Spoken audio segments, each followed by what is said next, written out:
Hello class, and welcome to Introduction to Islamic Ethics 1, the Basics.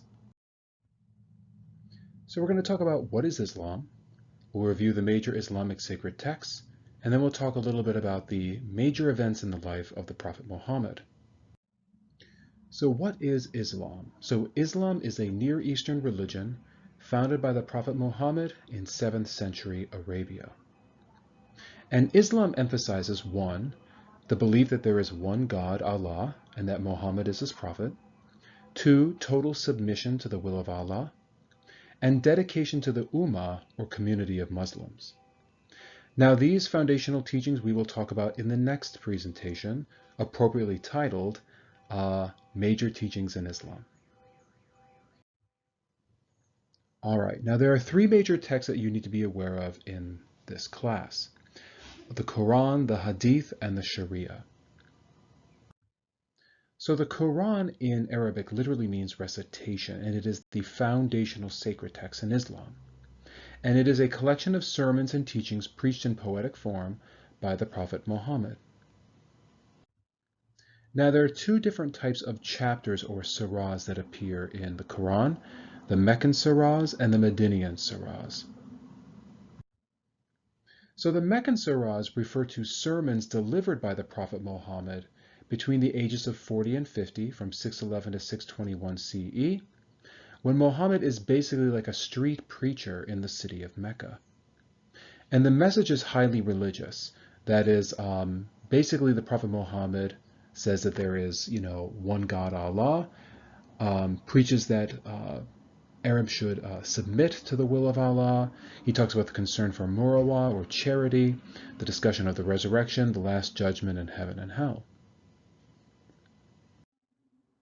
And then we have the Medinian surahs, which are sermons delivered by the Prophet Muhammad between the ages of 51 and 62, when he is the governor of the city of Yathrib, which later becomes known as Medina. Now, the message of the Medinian surahs are much more practical in nature. So he talks a great deal about religious practice and law, such as prayer and purity practices, ethical dilemmas like divorce, adultery, the treatment of women, and inheritance. So, in other words, the message of the Medinian surahs are much more social and practical in nature, but again, they do still stress the Meccan kind of religious message. But again, he has to deal with more practical matters as a political leader in Yathrib. All right, so we've covered the Quran. So what is the Hadith?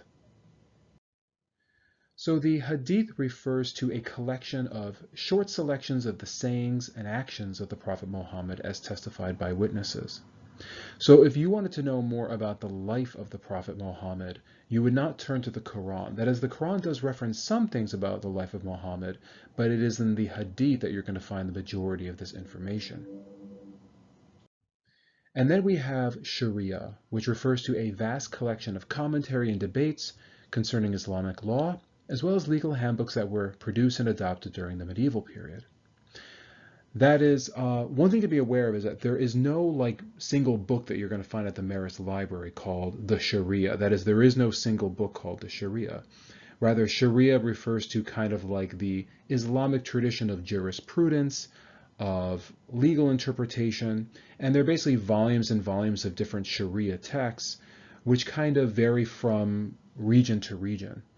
So again, for the Sharia, it's a collection of diverse texts on kind of jurisprudence, not a single text. Just something just to be aware of.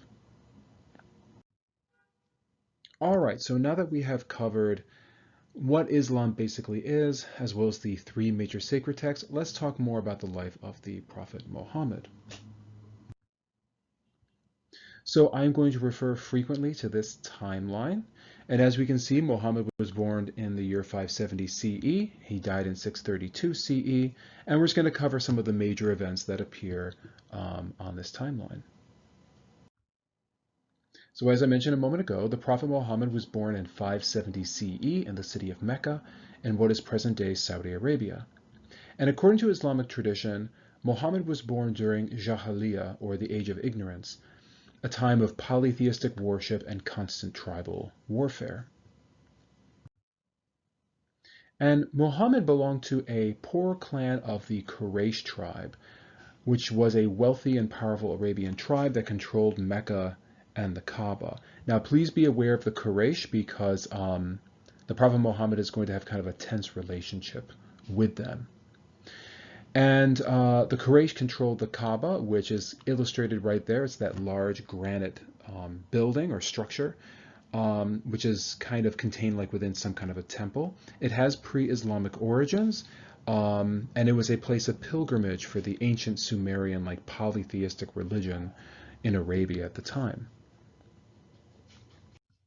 And of course, you might recognize the Kaaba because it is still used today during the Islamic pilgrimage of the Hajj. Now, one thing to emphasize is that the Islamic tradition does not claim that the Prophet Muhammad was a supernatural being. Rather, they say that he is a human being, that he is merely a prophet or a messenger of Allah. But nonetheless, there are some kind of miraculous tales of the Prophet Muhammad's birth. So here is a depiction of the birth of the Prophet. And as you can see, he's being adored by angels.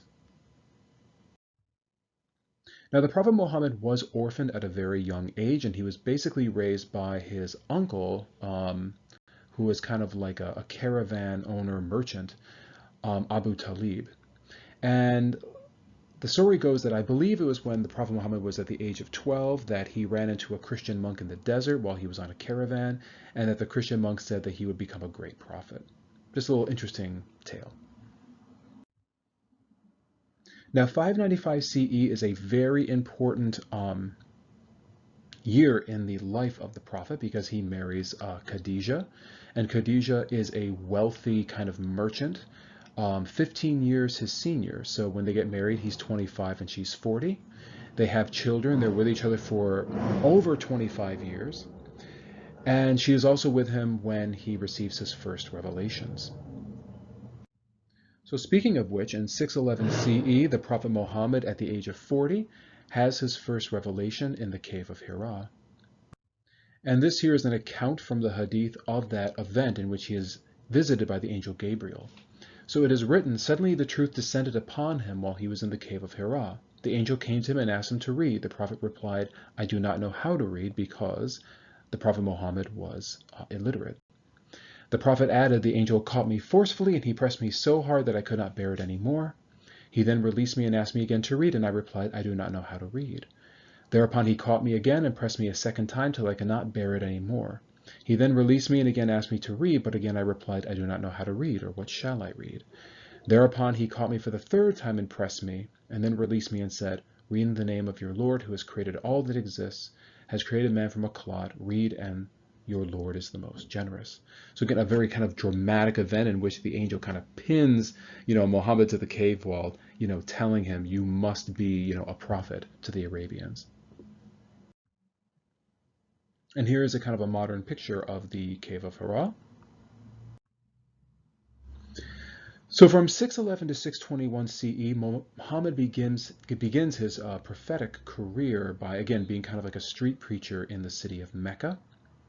And, he has a very small group of followers, and he's beginning to get a bad reputation with the Quraysh tribe because he is basically telling people to follow one God and to smash the idols of the Kaaba, which of course makes the Quraysh very upset.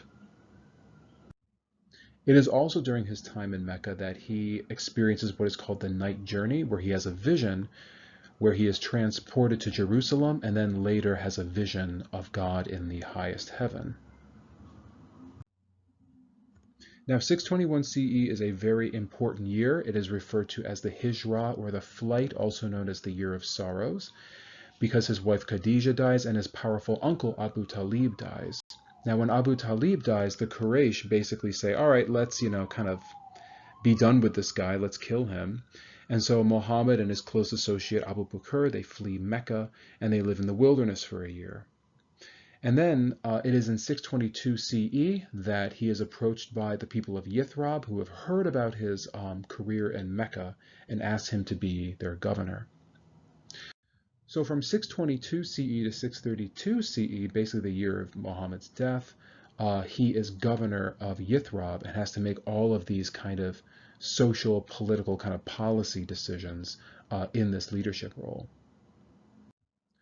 Also, as a political leader, he becomes a military general. There is a great deal of friction between those in Yithrib and those in Mecca. Mecca is constantly kind of raiding caravans, and so he does have a series of battles with the Meccans. And in 632, he actually invades Mecca. They don't put up a resistance because he has such a large army. And this is a depiction of Muhammad and his followers smashing the idols in the Kaaba in Mecca. And of course, the Prophet Muhammad dies in 632 CE. And as many of you may be aware, he did not explicitly leave a successor to lead the Ummah. And so this kind of leads to the Sunni and Shia split at the end of his life. All right, so we have some understanding of the life of the Prophet Muhammad. So let's talk about some of the major teachings in the Quran next.